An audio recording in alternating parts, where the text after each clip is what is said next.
A millionaire humiliated his daughter Nanny in front of his friends, thinking she was helpless. What she revealed about her life left him in shock. Ethan Grayson's penthouse was the epitome of modern opulence. Towering above the streets of Manhattan, its floor-to-ceiling glass walls offered a panoramic view of a city that thrived on ambition. Inside, the polished marble floors reflected the dim, warm light of designer chandeliers. The hum of conversation filled the air, interspersed with laughter as guests sipped from crystal glasses filled with the finest champagne. For Ethan, nights like this were routine, a chance to remind everyone in his orbit why he was the man they aspired to be. Leaning casually against the sleek black bar, Ethan surveyed the room. His tailored navy suit was a perfect match for his sharp, angular features, and his piercing green eyes carried the weight of a man accustomed to winning. Tonight's gathering wasn't just another soiree. It was a celebration of his latest acquisition, a tech company Ethan had bought for a record-breaking sum. "Another masterpiece," remarked Ben, one of Ethan's oldest friends, raising his glass in mock salutation. "Grayson strikes again. Honestly, Ethan, is there anything you can't turn to gold?" Ethan chuckled, his tone effortlessly self-assured. "It's not about turning things to gold, Ben. It's about knowing where the gold is buried in the first place." The group laughed, their admiration palpable. Among them was Alexis, a striking brunette with a quick wit and a knack for keeping Ethan on his toes. She leaned in with a teasing grin. "Careful, Ethan. One day, your ego might outgrow even this penthouse." He smirked. "If it does, I'll just build a bigger one." Their banter was interrupted by a faint laugh, a small, bright sound that cut through the polished murmurs of the party. Ethan's eyes flicked toward the hall leading to his daughter Clara's room. Her bedtime had come and gone. "That nanny of hers," Ethan muttered, setting his glass down on the bar. "I swear, she treats bedtime like a suggestion." Alexis arched an eyebrow. "The infamous Amelia? I've been meaning to ask, where did you find her?" "She's not exactly what I'd expect from you." Ethan shrugged, his tone dripping with condescension. "She came highly recommended. But honestly, you'd think she'd invest in something a bit more presentable. She's practically a walking thrift store." "Ethan," Alexis laughed, but there was a trace of reproach in her tone. "Don't tell me you're judging the help now." "It's not judgment, Alexis," Ethan replied smoothly. "It's an observation. In this world, presentation matters. And she's," he gestured vaguely, "unpolished." Before Alexis could respond, the room's double doors swung open. Ethan turned, and there was Amelia, carrying Clara in her arms. The room seemed to pause, the hum of conversation fading as eyes shifted to the unexpected pair. Amelia's entrance was understated but commanding.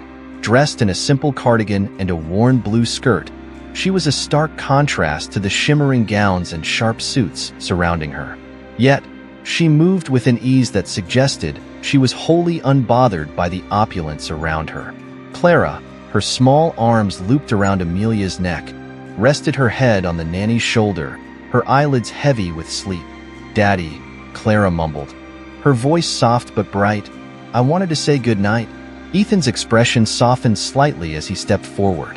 "It's past your bedtime, Clara." Amelia met his gaze, her face calm and composed. She had trouble settling down. "I thought it best to read to her until she was ready."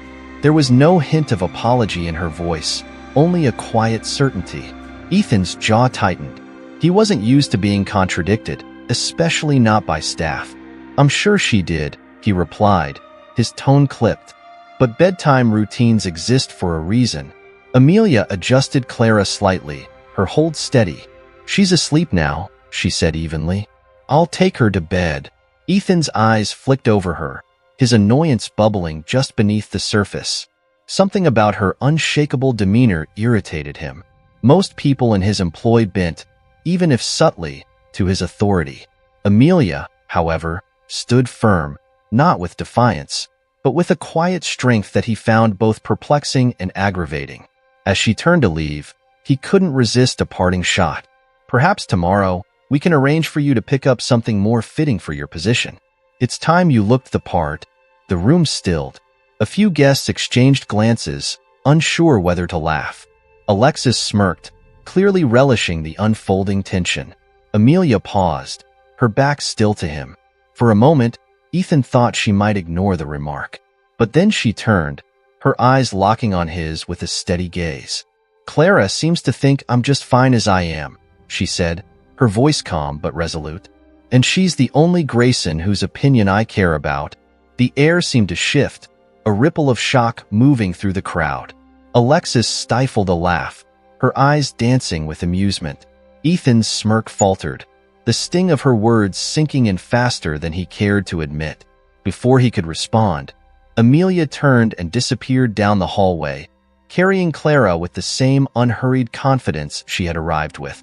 "Well," Alexis said after a beat, her voice dripping with amusement, "she's certainly not boring." Ethan drained his glass in one sharp motion, his jaw tightening. He hated feeling outmaneuvered, especially by someone he considered beneath him. Amelia was a puzzle he hadn't anticipated, and Ethan Grayson didn't like puzzles he couldn't solve. As the night wore on, Ethan found his irritation growing. It wasn't just her words that lingered, but the way she had said them, with an air of quiet certainty that unsettled him.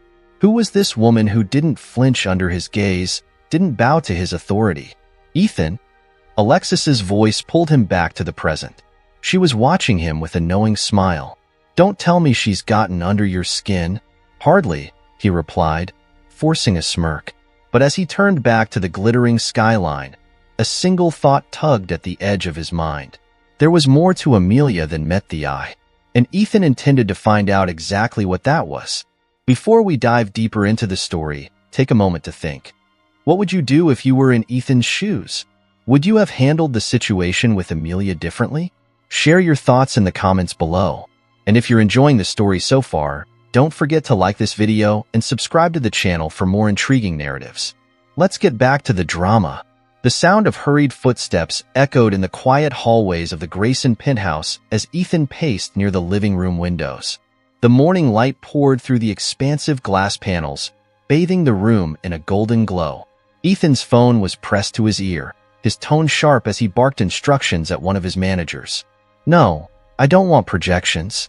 I want results," he snapped, his free hand gesturing as if the person on the other end could see his frustration.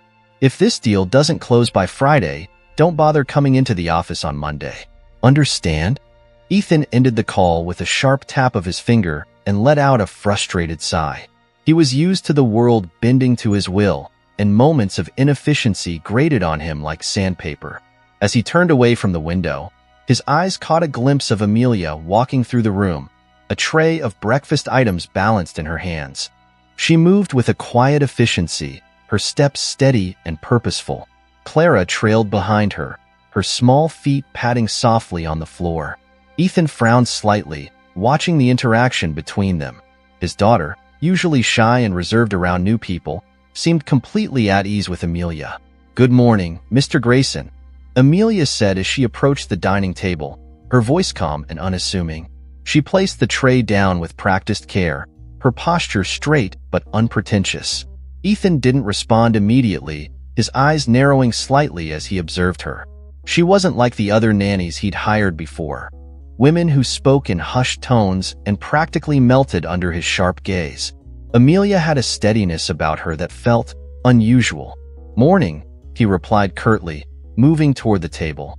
"Clara, eat quickly. We have a busy day." Clara climbed into her chair, her small hands reaching eagerly for the plate of pancakes Amelia had prepared. "Can Amelia come with us today, Daddy?" she asked, her voice bright with hope. Ethan glanced at Amelia, who was pouring a glass of juice for Clara. "She has plenty to do here," he said, his tone dismissive. Clara's face fell slightly, but Amelia intervened before the mood could sour. "Don't worry, Clara," she said with a gentle smile. "We'll have plenty of time for adventures later." Ethan's brow furrowed as he watched the exchange. There was something about Amelia's calm assurance that irritated him. He wasn't used to being upstaged in his own home, even in subtle ways. "You seem awfully comfortable here for someone so new," Ethan remarked, his tone edged with a challenge. Amelia straightened, meeting his gaze with a quiet confidence that startled him. "I believe in adapting quickly, Mr. Grayson. It makes transitions easier for everyone involved. Her response was polite, but there was an undercurrent of firmness that Ethan couldn't ignore. He leaned back slightly, studying her. She was young, probably in her late 20s, but there was an air of maturity about her that didn't match her modest appearance. Her dark hair was tied back neatly, and her simple blouse and skirt were clean but entirely unremarkable. It was as though she wanted to blend into the background, yet her presence demanded attention. Adapting quickly, he repeated, his tone skeptical. Not a skill most people in your position possess. Amelia's lips curved into a faint smile, but she didn't take the bait. Instead, she turned her attention back to Clara, helping the little girl cut her pancakes. Ethan's irritation grew. He wasn't used to being ignored, especially not by someone who worked for him. After breakfast, Ethan retreated to his office, but his thoughts kept drifting back to Amelia. There was something about her composure that unsettled him. She didn't seem intimidated by him, nor did she go out of her way to impress him. It was as if she existed in her own bubble, entirely unaffected by the wealth and power that surrounded her. Later that afternoon, Ethan decided to confront his curiosity head-on. He found Amelia in the library, sitting cross-legged on the floor with Clara. They were surrounded by a small mountain of books, and Clara was eagerly flipping through the pages of a children's encyclopedia. Teaching her about dinosaurs? Ethan asked, leaning against the doorway. Amelia glanced up, her expression neutral. Actually, Clara was curious about fossils. I thought it might be interesting to show her how paleontology works. Ethan raised an eyebrow, his skepticism evident. Paleontology? For a 6-year-old? She's bright. Amelia replied simply, turning her attention back to Clara. She's curious about the world, and I don't see any harm in nurturing that. Ethan stepped further into the room, his arms crossed. And what qualifies you to teach her about paleontology? Amelia looked up again, her expression calm but unwavering. I have a background in science. It's not my area of expertise, but I know enough to answer her questions. Ethan tilted his head, intrigued despite himself. A background in science? That's unexpected. Amelia didn't elaborate, and Ethan's curiosity deepened. He studied her for a moment longer before turning his attention to Clara, who was now animatedly explaining the difference between herbivores and carnivores. She's never been this enthusiastic about learning before, Ethan admitted, his voice quieter. Amelia's gaze softened as she watched Clara. Children thrive when they're given the freedom to explore their interests. Clara has a sharp mind. She just needs the right environment to let it flourish. Ethan didn't respond immediately. For a moment, the room was filled with the soft rustle of pages and Clara's excited chatter. When he finally spoke, his tone was more measured. You're full of surprises, Amelia. She met his gaze, her eyes steady. Life tends to be full of them, Mr. Grayson. Ethan left the library with more questions than answers. Who was this woman who seemed so unflappable, so at ease in a world she clearly didn't belong to? As he returned to his office, he made a mental note to learn more about her. Something about Amelia didn't add up, and Ethan Grayson wasn't the type to let mysteries go unsolved. Ethan Grayson sat at the head of the massive mahogany dining table in his penthouse, staring down at a tablet filled with financial reports. The sharp glow of the screen illuminated his face in the dim morning light, but his attention wasn't on the numbers. Instead, his focus kept drifting to the faint sound of laughter coming from the other room. Clara's giggles carried down the hall, a bright interruption in the otherwise muted atmosphere of his meticulously designed home. Ethan set the tablet down, his brow furrowing.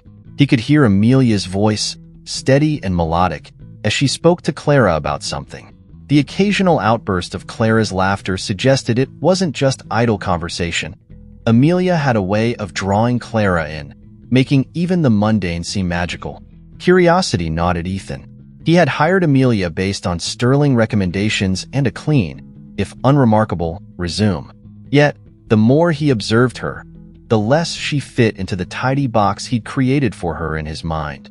She wasn't overly deferential, nor did she seem overly eager to impress him. Instead, she carried herself with a quiet confidence that, at times, felt like a challenge.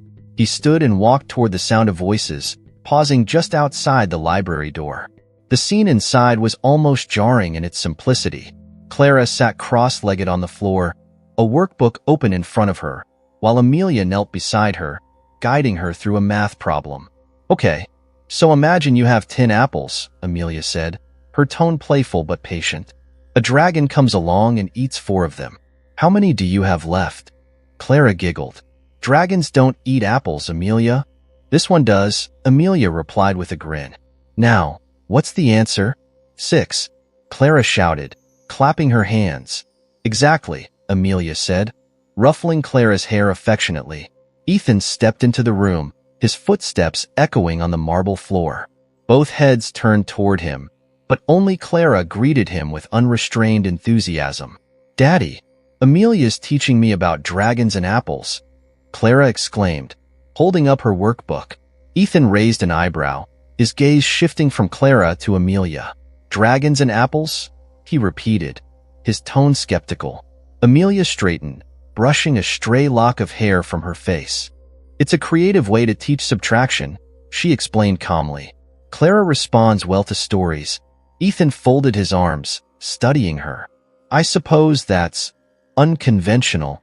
Unconventional methods can lead to remarkable results," Amelia replied, meeting his gaze evenly. Ethan's lips tightened into a thin line. Most of his staff, regardless of position, tended to fumble under his scrutiny. But Amelia remained unshaken, her composure as steady as ever. "Can we learn about planets next, Daddy?" Clara asked, tugging on his sleeve. Ethan glanced down at his daughter, her wide eyes filled with excitement. "Planets?" "Amelia said there's a planet made of diamonds," Clara exclaimed. Ethan looked back at Amelia, his brow furrowing. "A planet made of diamonds?" Amelia nodded. 55 Cancri. It's an exoplanet, believed to have a carbon-rich composition. Ethan blinked, momentarily caught off guard. "You know a lot about astronomy for a nanny." "I read," Amelia replied simply. There was no arrogance in her tone, but her brevity left Ethan feeling inexplicably challenged. He crouched beside Clara, flipping through her workbook. "Clara seems to be learning a lot from you," he admitted reluctantly. "She's curious and bright," Amelia said, her voice softening. "She just needs the right encouragement." Ethan rose, his expression unreadable. "Well, I hope you don't let her imagination run too wild. Practical knowledge is more valuable than fairy tales." Amelia tilted her head slightly, a faint smile tugging at the corner of her lips. "Fairy tales and imagination can inspire innovation, Mr. Grayson. Many great minds started with a story." Her words lingered in the air, carrying a weight Ethan hadn't anticipated. For a moment, he felt like she was speaking directly to him, challenging his rigid worldview. The thought unsettled him. "Clara," he said, clearing his throat, "why don't you head to your playroom? I need to speak with Amelia." Clara hesitated, glancing up at Amelia. At her reassuring nod, she skipped out of the room, leaving the two adults alone. Ethan turned to Amelia, his expression hardening. "Let's cut the pleasantries. You're clearly overqualified for this job. So why are you here?" Amelia met his gaze without flinching. "I'm here because I want to be, Mr. Grayson. Helping children grow and learn is meaningful work." "That's not an answer," Ethan said sharply. "You're articulate, educated, and far too composed to be ordinary. So what's the real story?" Amelia's expression remained calm, but a flicker of something, amusement, perhaps, crossed her features. "Does there need to be a real story? Not everything is a puzzle to be solved." Ethan bristled. "In my experience, everything is a puzzle." "Well," she said evenly, "maybe this time, the answer is simpler than you think." Her words, delivered with quiet confidence, only deepened Ethan's frustration. He wasn't used to being stonewalled, especially not by an employee. Yet, Amelia seemed immune to his usual tactics, completely unfazed by his questions, his tone, or his authority. "Just remember," he said finally, his voice cold, "this is my house. I expect transparency and respect." Amelia inclined her head slightly. "Of course, Mr. Grayson. I expect the same." Ethan's jaw tightened, but before he could respond, She turned and walked out of the room, her steps as steady and unhurried as ever. That evening, Ethan found himself replaying their conversation in his mind. Amelia's words, her composure, her ability to disarm him with ease.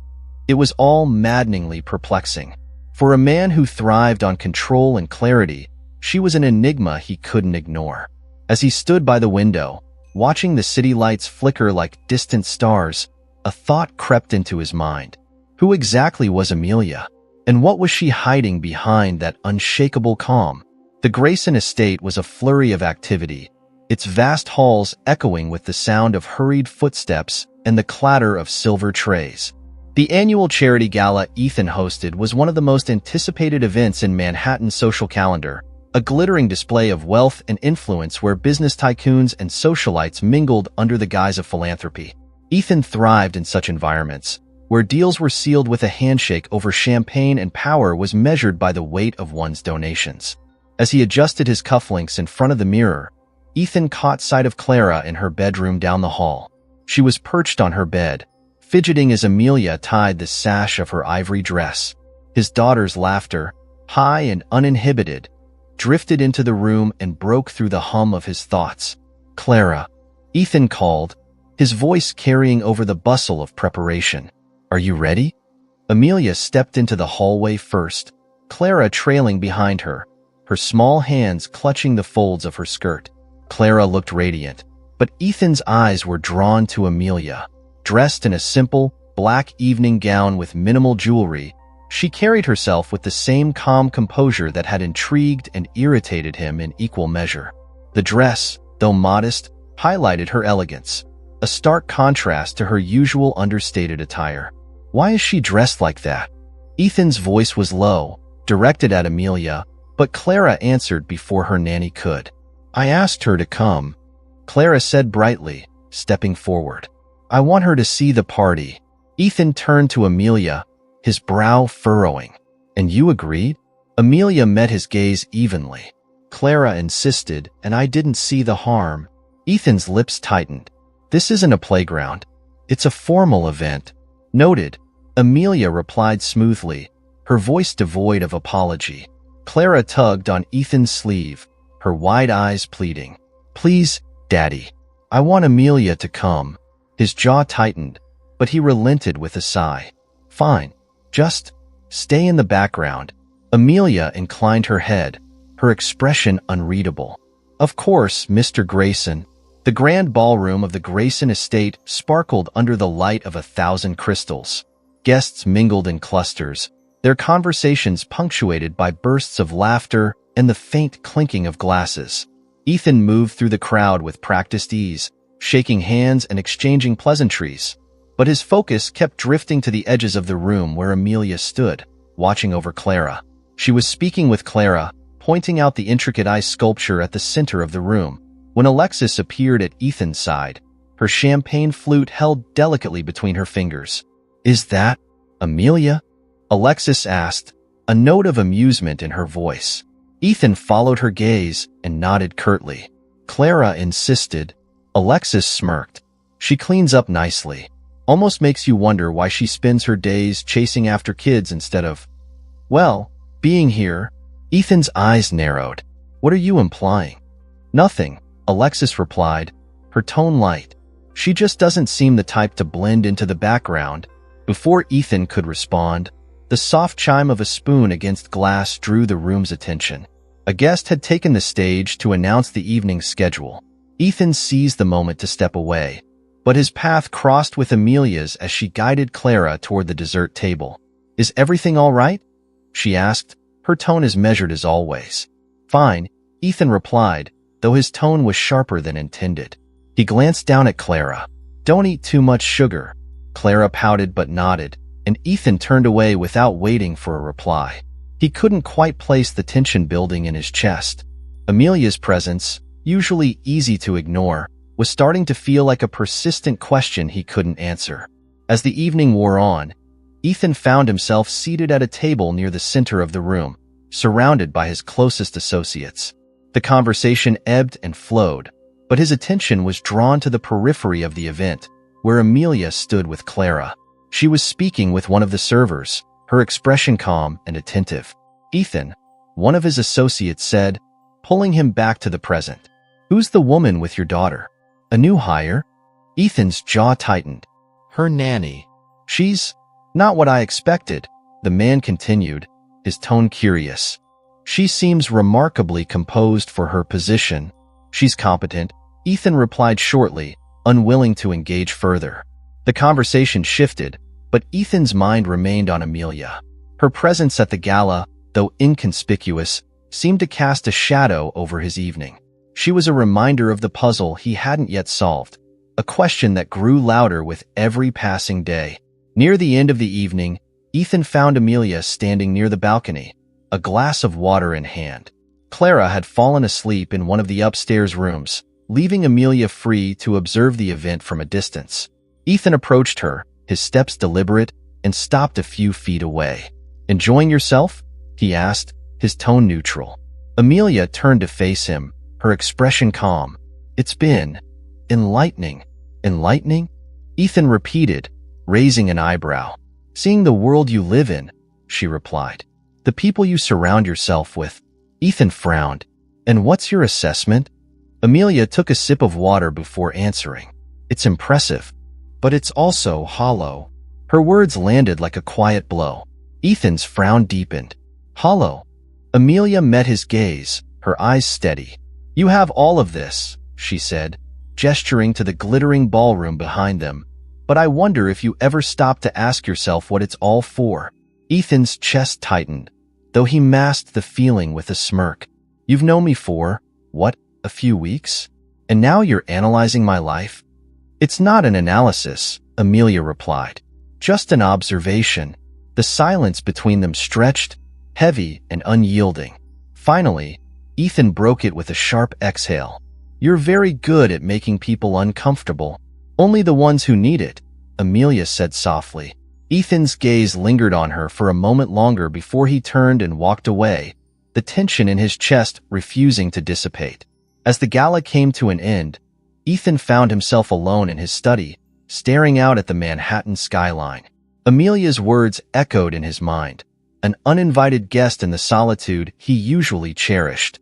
For a man who had built his life on control, clarity, and precision, the uncertainty she introduced was both infuriating and intriguing. He didn't know who Amelia truly was, but one thing was becoming increasingly clear. She wasn't just a nanny. And Ethan Grayson wasn't the type to let a mystery go unsolved. The rain began with a quiet patter against the massive glass windows of Ethan Grayson's penthouse, then steadily grew into a heavy downpour. The city skyline outside shimmered beneath the wet haze, its usual brilliance muted by the storm. Inside, the air was filled with a different kind of tension, one that Ethan couldn't shake. He paced the length of the living room, his sharp footfalls echoing against the marble floors. The collar of his dress shirt was undone, and his sleeves were rolled up, a rare dishevelment that hinted at his frustration. His phone, usually an extension of his hand, lay discarded on the couch after a particularly heated call with one of his executives. The sound of soft footsteps drew his attention, and he turned to see Amelia entering the room. She carried a tray with a steaming cup of tea and a small bowl of soup. Her dark hair was neatly pulled back, but there was a hint of fatigue in her face that even her composed demeanor couldn't hide. "She's asleep," Amelia said, setting the tray down on the coffee table. "The fever's broken." Ethan exhaled deeply, a mix of relief and exhaustion crossing his features. "Good. I hate seeing her like that." Amelia nodded, but didn't respond immediately. Instead, she poured a cup of tea and handed it to him, her movements calm and measured.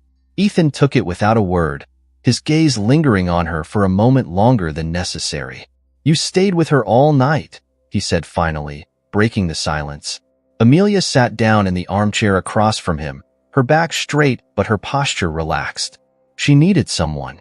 Children feel safer when they're not alone. Ethan frowned, running a hand through his hair. "I should have been there." "You were working," Amelia said, her tone neutral. "Clara doesn't hold that against you." "Maybe she should," Ethan muttered, more to himself than to her. He looked down at the cup in his hands, its warmth seeping into his skin. "You're very dedicated." Amelia tilted her head slightly, studying him.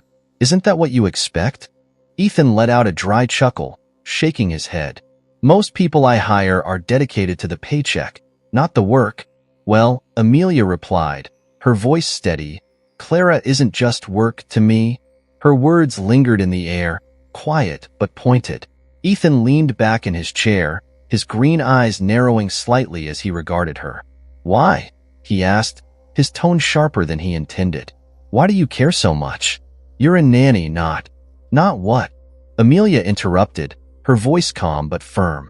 "Not family? Not someone who matters?" Ethan's mouth opened, but no words came out. The weight of her question hung between them, and for once, he felt unsure of how to respond.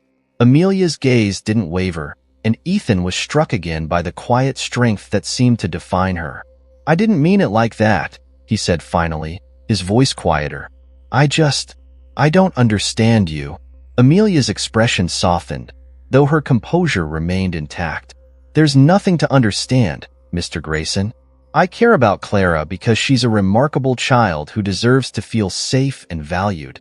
Ethan watched her carefully, his mind racing. "You're not like anyone I've met before," he said, his tone laced with a mix of curiosity and frustration. "You don't act like someone who works for me." "Because I don't see myself that way," Amelia replied. "Clara isn't just your daughter. She's a person with her own needs, her own feelings. I'm here to make sure she has what she needs to thrive." Her words, though spoken softly, felt like a challenge. Ethan leaned forward slightly, resting his elbows on his knees. "And what about you? What do you need?" Amelia blinked, surprised by the question. "Excuse me? You're clearly intelligent, capable, and composed," Ethan said, his tone growing sharper. "Why are you here? Why are you working as a nanny when you could be doing, I don't know, something bigger?" Amelia's lips curved into a faint smile, though there was a hint of sadness in her eyes. "Sometimes the biggest things we do aren't what the world notices, Mr. Grayson." Ethan frowned, her words striking a nerve. He had spent his life chasing accolades, power, and wealth.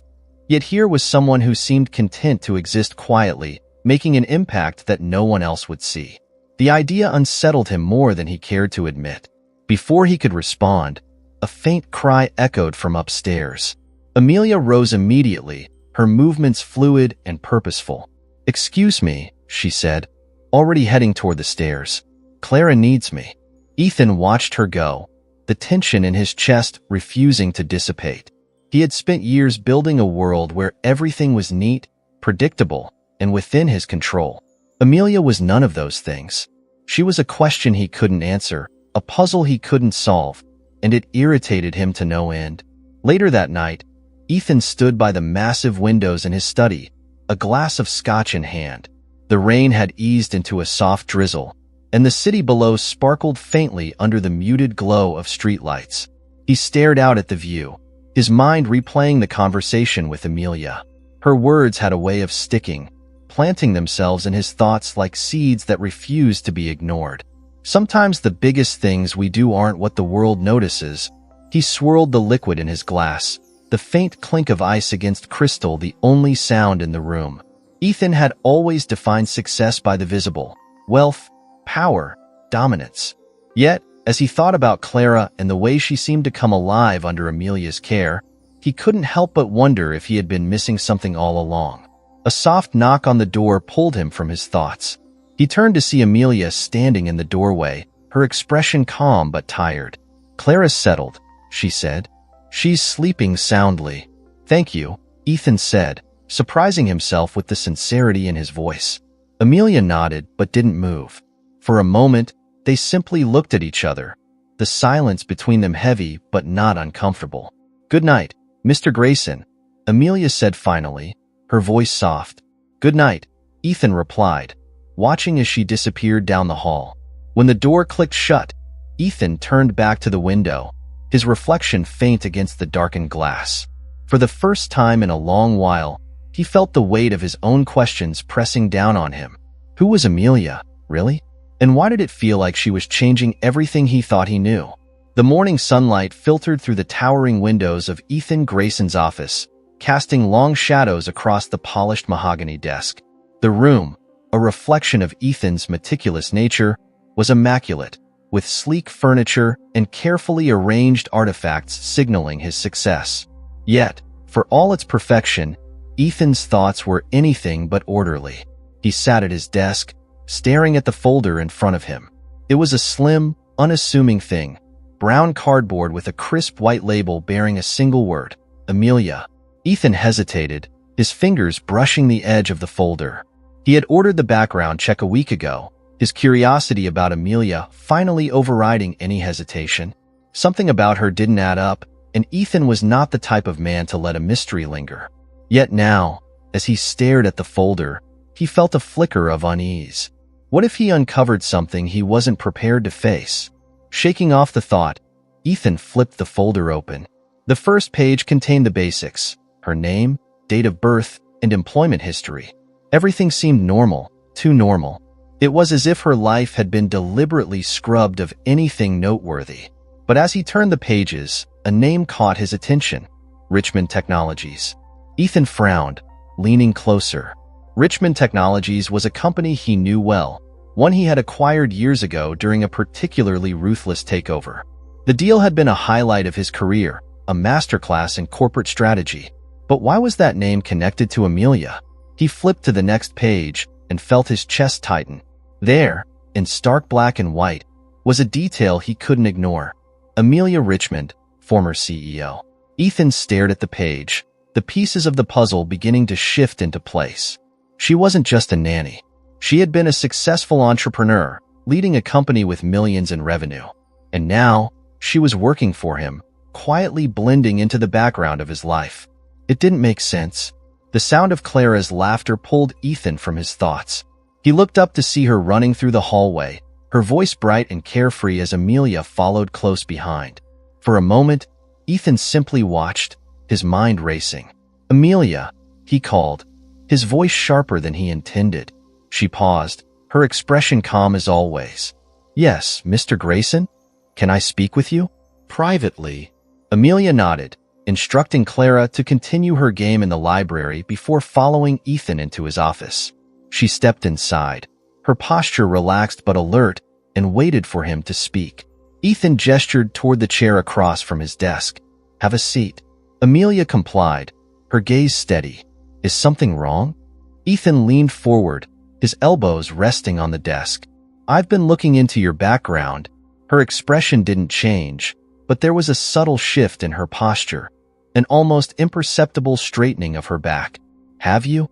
"I know about Richmond Technologies," Ethan said, his tone measured. "I know you were at a..." For the first time, a flicker of something, pain, perhaps, crossed Amelia's face. But it was gone as quickly as it had appeared. "That was a long time ago," she said quietly. "Why didn't you tell me?" Ethan demanded. "Why hide something like that?" Amelia's lips pressed into a thin line, and she met his gaze with quiet resolve. "Because it doesn't matter anymore. That part of my life is over. It doesn't seem like something you just leave behind," Ethan countered. "You built a company from the ground up. You were successful. And I walked away," Amelia replied, her voice calm but firm.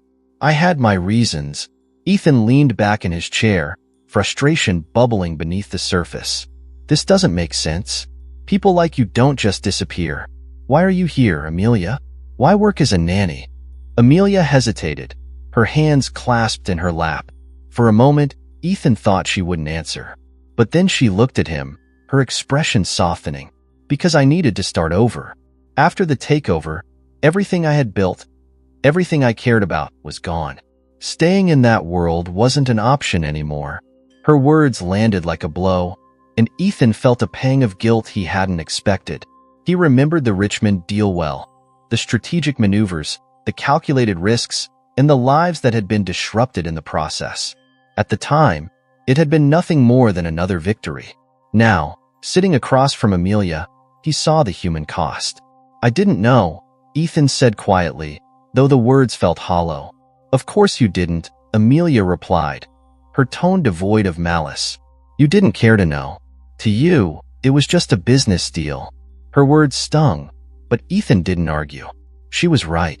In his relentless pursuit of success, he had rarely stopped to consider the impact of his actions on others.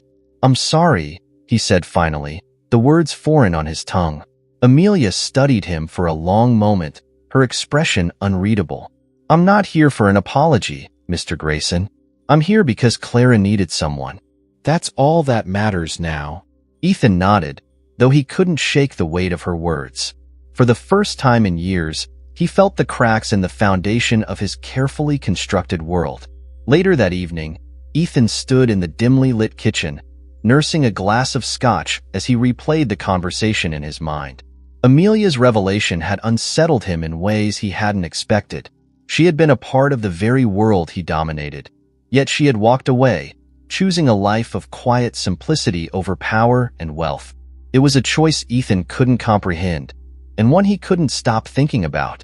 The sound of footsteps broke his reverie, and he turned to see Amelia standing in the doorway. She hesitated, then stepped into the room. "I wanted to thank you," she said, her voice soft. Ethan frowned, confused. "For what?" "For listening," Amelia replied. "Most people wouldn't have." Ethan set his glass down, his gaze steady. "You're not most people." Amelia smiled faintly, though it didn't reach her eyes. "Good night, Mr. Grayson."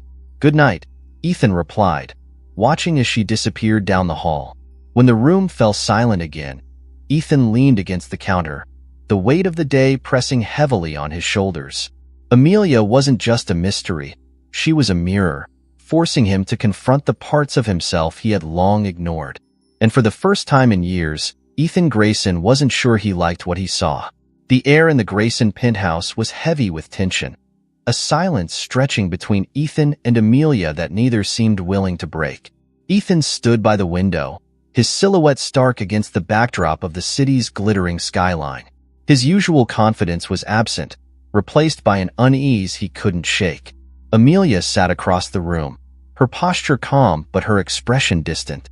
She hadn't spoken much since their last conversation, but her presence alone was enough to stir the storm inside him.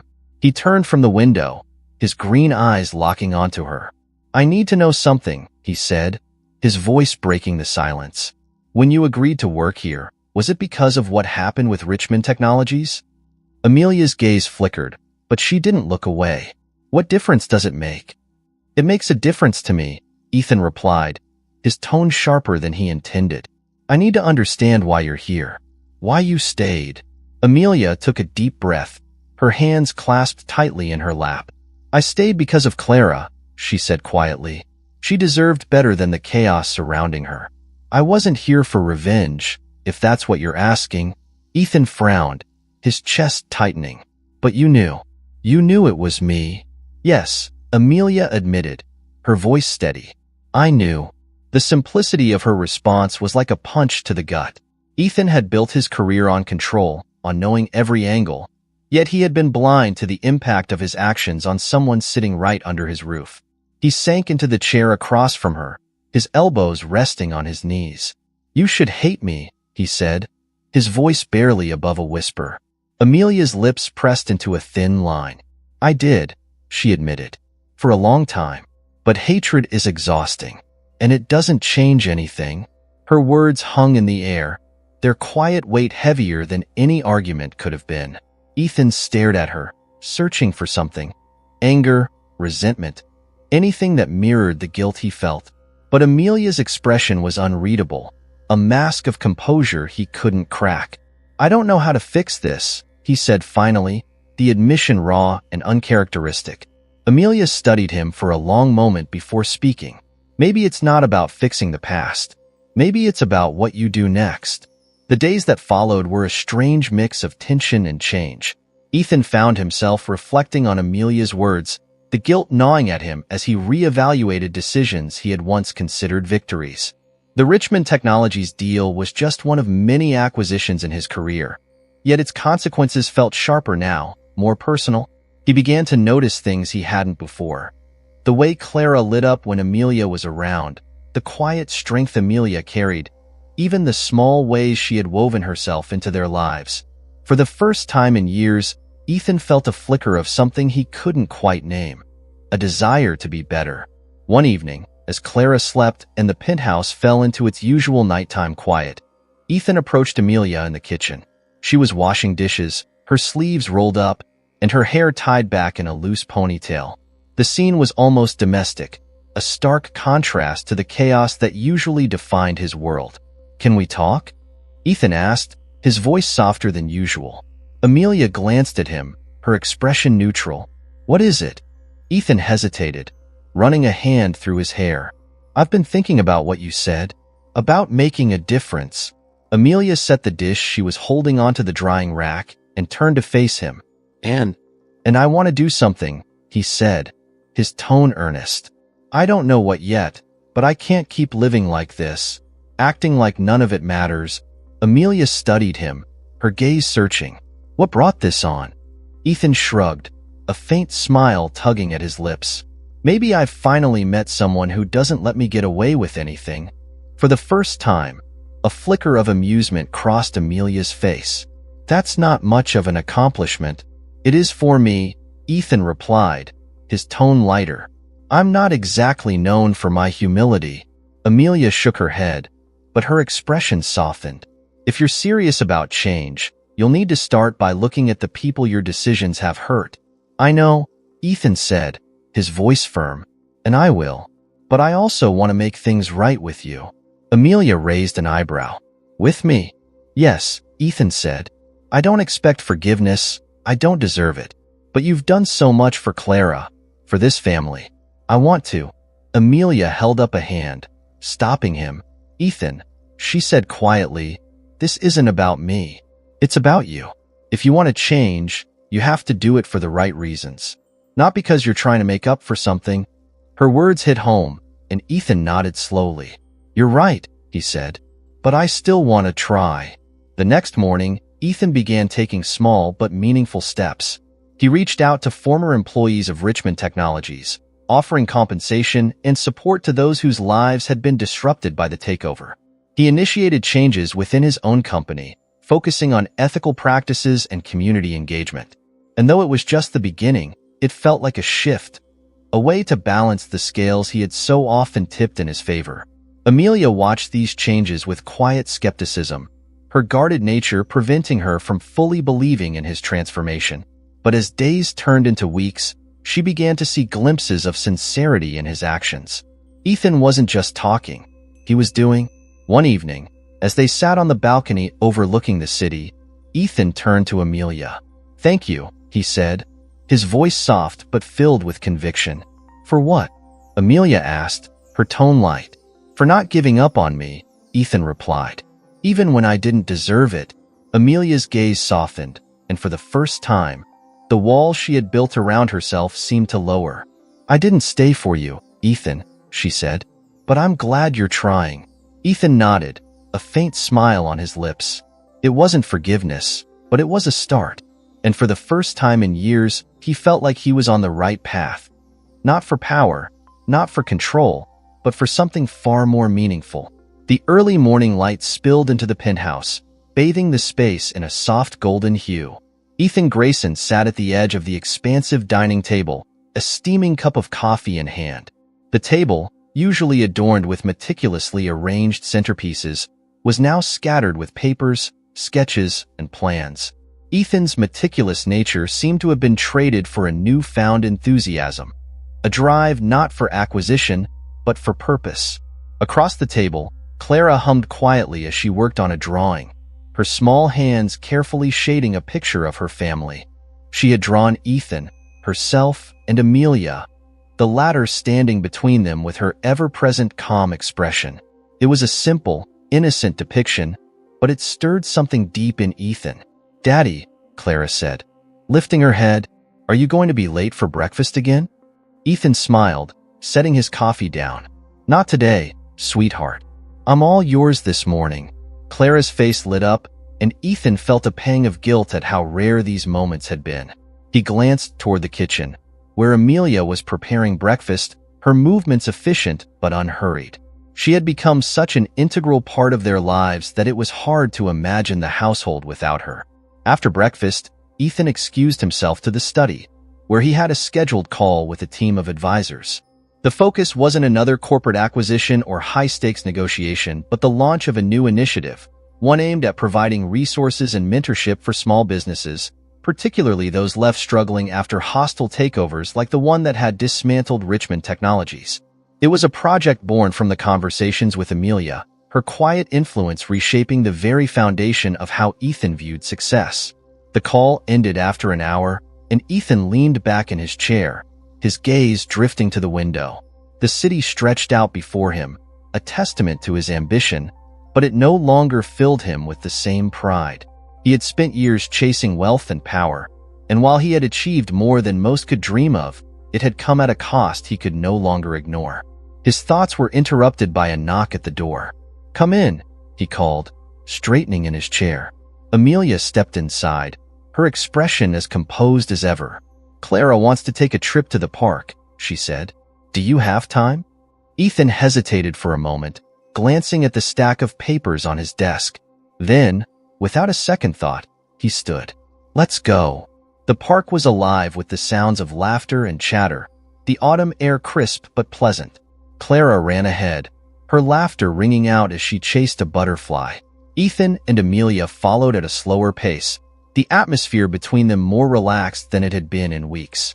"Clara seems happier lately," Ethan said, his hands in his pockets. "She talks about you constantly, you know." Amelia smiled faintly, her gaze fixed on Clara. "She's a remarkable child." "She is," Ethan agreed, his tone soft. "And she's changed me in ways I didn't expect." Amelia glanced at him, her expression thoughtful. "Change is never easy, but it's worth it." Ethan stopped walking, turning to face her fully. "I need to say this," he began, his voice low but firm. "I've made a lot of mistakes, Amelia, not just with Richmond Technologies, but in how I've lived my life. I've taken more than I've given, and I don't want to be that person anymore." Amelia's gaze softened, and for a moment, the wall she had so carefully constructed seemed to lower. "You're already taking steps," she said. "That's more than most people do." "It's because of you," Ethan admitted. "You showed me what it means to care about something beyond myself." Amelia looked away, her expression unreadable. "I didn't do it for you," she said quietly. "I did it for Clara." "I know," Ethan replied, "but you've given me a chance to be better, for her and for myself." As the sun dipped lower in the sky, painting the park in hues of orange and gold, Clara ran back to them, her cheeks flushed from the cool air. "Daddy, can we get ice cream?" she asked, her eyes wide with excitement. Ethan chuckled, glancing at Amelia. "What do you think?" Amelia smiled, her demeanor lighter than usual. "I think it's a wonderful idea." The three of them walked to a nearby vendor, the simple act of sharing ice cream feeling more meaningful than any lavish event Ethan had attended in his life. As they sat on a bench, Clara nestled between them. Ethan felt a profound sense of peace, a feeling that had eluded him for years. That evening, after Clara was tucked into bed, Ethan found Amelia in the living room, reading a book.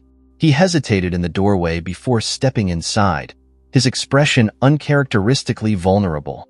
"Amelia," he began, his voice quiet, "I don't know how to thank you." She closed the book, looking up at him. "For what?" "For everything," Ethan said. "For being there for Clara. For showing me what I was too blind to see. For giving me a chance to be better." Amelia studied him for a long moment before replying. "You don't owe me anything, Ethan. The choices you've made are your own." "I know," he said, "but I wouldn't have made them without you." Her expression softened, and she nodded. "Then I'm glad I could help." Ethan took a step closer, his gaze steady. "I want you to stay," he said, "not as Clara's nanny, but as part of this family. You've become more than just an employee, Amelia. You've become someone I trust, someone I admire." Amelia's eyes widened slightly, surprise flickering across her face. "Ethan, I don't. Just think about it," he said quickly, cutting her off. "No pressure. I want you to know how much you mean to us." Amelia hesitated, then nodded. "I'll think about it." The days that followed were marked by a sense of renewal.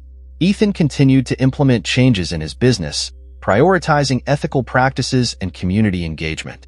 He spent more time with Clara, rediscovering the joy of being a father. And while Amelia remained cautious, there was an unspoken understanding between them, a mutual respect that had grown into something deeper. One evening, as they sat on the balcony overlooking the city, Amelia turned to Ethan. "I've made my decision," she said.